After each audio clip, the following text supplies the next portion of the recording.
intervention, je tiens à adresser mes sincères remerciements à Madame Asma Rissa, c'est tout d'abord, à Monsieur Asma Père, au groupe HECI, et aussi à mes collègues qui sont présents ici, et aussi aux étudiants et chercheurs qui ont choisi cet après-midi nous accompagner dans ce débat qu'on va essayer à travers d'échanger des idées, bien sûr dans une optique perspective, c'est-à-dire on essaie toujours de devancer l'organisation de cet événement tout en essayant de mettre en lumière les retombées, que ce soit des retombées positives, au niveau que ce soit renforcement de la création des postes d'emploi, que ce soit l'accélération de la transition économique du Maroc, le rayonnement, l'image du Maroc à travers le monde, que ce soit des retombées, on dit voilà, ce sont des retombées négatives, surtout on parle de la durabilité de financement, c'est-à-dire est-ce que le budget d'État est capable d'assumer le poids, le volume et la cadence des dépenses, surtout on parle d'entre 5 et 15 milliards de dollars qui vont affecter, injecter pour la construction, que ce soit pour les investissements directs en relation avec la Coupe du Monde, c'est-à-dire la construction des stades, des complexes sportifs, ou indirects, notamment concernant l'infrastructure, la voie ferroviaire et tout ça. Donc on va essayer. Ici, j'aime bien attirer l'attention qu'on a opté pour un choix d'organisation, c'est-à-dire durant cette dernière décennie, donc 3 pays arabes, pas cette dernière décennie, durant 7 décennies, d'ici jusqu'à 2034, 3 pays arabes qui vont organiser la Coupe du Monde. C'est déjà Qatar organisé en 2022, le Maroc en 2030 et l'Arabie Saoudite en 2034. Ici, je pose la question, est-ce qu'on a les mêmes motivations? C'est-à-dire au Maroc, on dit aujourd'hui, les motivations pour le Maroc, c'est de l'accélération, de la mutation, transition économique, création d'emplois. C'est-à-dire pour nous, la Coupe du Monde, c'est un accélérateur de mutation. C'est-à-dire qu'on cherche à travers la Coupe du Monde de reproduire le modèle espagnol en 1982. Est-ce que ce sont les mêmes motivations pour l'Arabie Saoudite et le Qatar? Je ne pense pas. Parce que le Qatar a dépensé 200 milliards de dollars pour générer seulement 6 milliards de dollars. C'est-à-dire la question de la transition économique, création d'emplois, ce ne sont pas les motivations du Qatar. Et je pense que la même chose pour l'Arabie Saoudite, dont le PIB aujourd'hui a dépassé le 1000 milliards de dollars. Mais, par contre, le Maroc accorde une importance capitale à la question de la Coupe du Monde, parce que pour nous, ça sera un accélérateur. Un accélérateur de croissance, un accélérateur de développement. Aujourd'hui, et aussi, la Coupe du Monde pour nous se présente en tant qu'une solution pour se détacher, pour s'échapper de certains problèmes structurels, notamment celui de l'emploi, aussi celui d'une économie fortement dominée par l'agriculture et par les services. Pour nous, c'est une occasion pour orienter notre économie vers d'autres orientations, réaliser d'autres objectifs en relation avec ce qu'on veut. À partir de 1930, on parle qu'on doit avoir une économie industrielle, une économie articulée sur la technologie, sur l'énergie renouvelable. Pour nous, le passage par la Coupe du Monde, ça sera un accélérateur de mutation pour et de transition pour l'économie marocaine. Certes, il y aura certainement des retombées positives, notamment en ce qui concerne l'emploi. C'est-à-dire, dernièrement, le secteur agricole a perdu 200 à 250 000 postes d'emploi récemment. Et malheureusement, la plupart des personnes aujourd'hui concernées par ce chômage issu du secteur agricole, ce sont des personnes non qualifiées. Donc c'est difficile de le réintégrer dans d'autres secteurs, notamment celui de l'industrie automobile, aéronautique. Et traditionnellement, c'était le secteur foncier qui absorbe ce chômage issu du secteur agricole. À son tour, le secteur foncier du bâtiment BTP a été secoué par la crise inflationniste. Donc il a perdu sa capacité d'absorber ce chômage issu de temps qu'on se trouvait devant 250 000 personnes concernées par le chômage, c'est-à-dire 4 millions, c'est-à-dire c'est trop.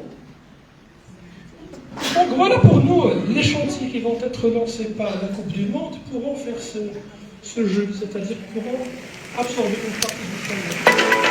Voilà, provisoire.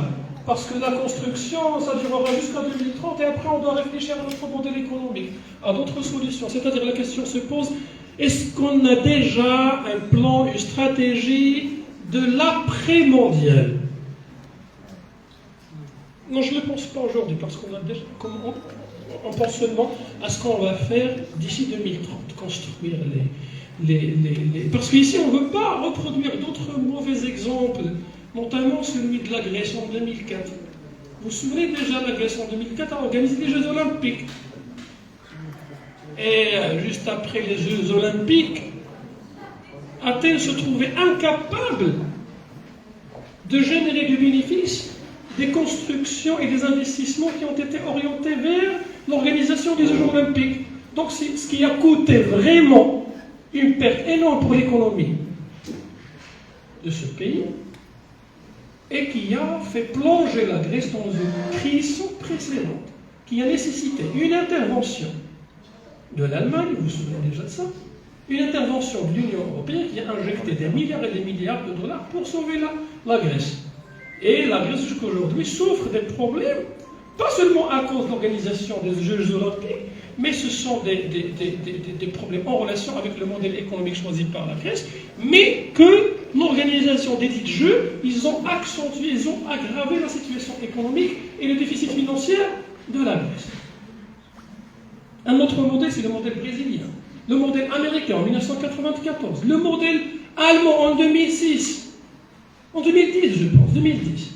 2010, par exemple, l'Allemagne a investi des milliards et des milliards de dollars, elle n'a généré seulement que 134 millions de dollars en tant que bénéfice.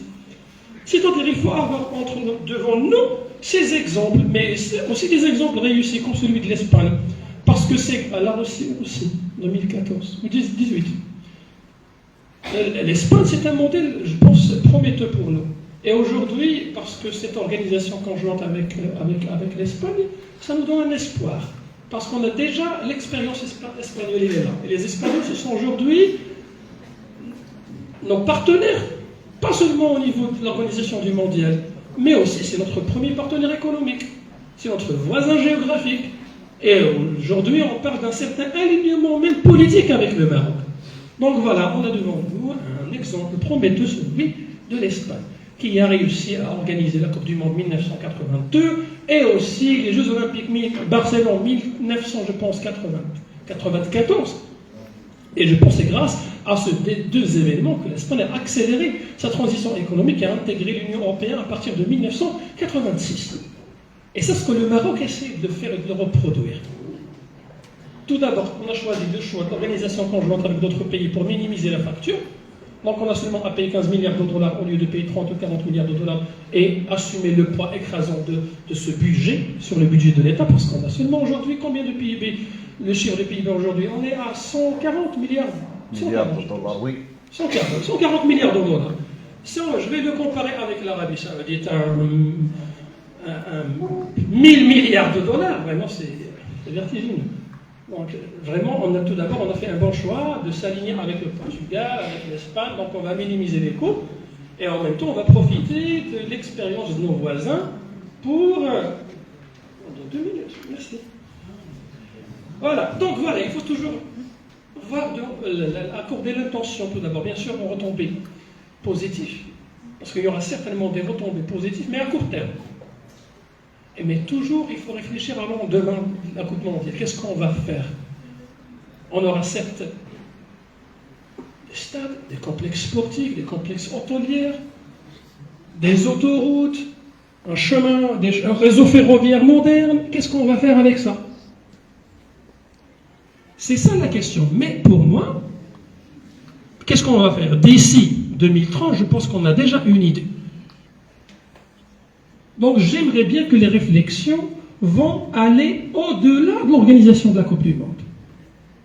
Et par cela, on va éclairer la voie, pas seulement aux chercheurs, mais aussi aux décideurs. Je vous remercie infiniment. Merci au professeur Badr Sahir Lazrak pour cette analyse bien approfondie et pour ces pistes de réflexion. Nous allons maintenant nous intéresser aux opportunités d'emploi liées à la Coupe du Monde 2030 avec Dr Sarah Mahir.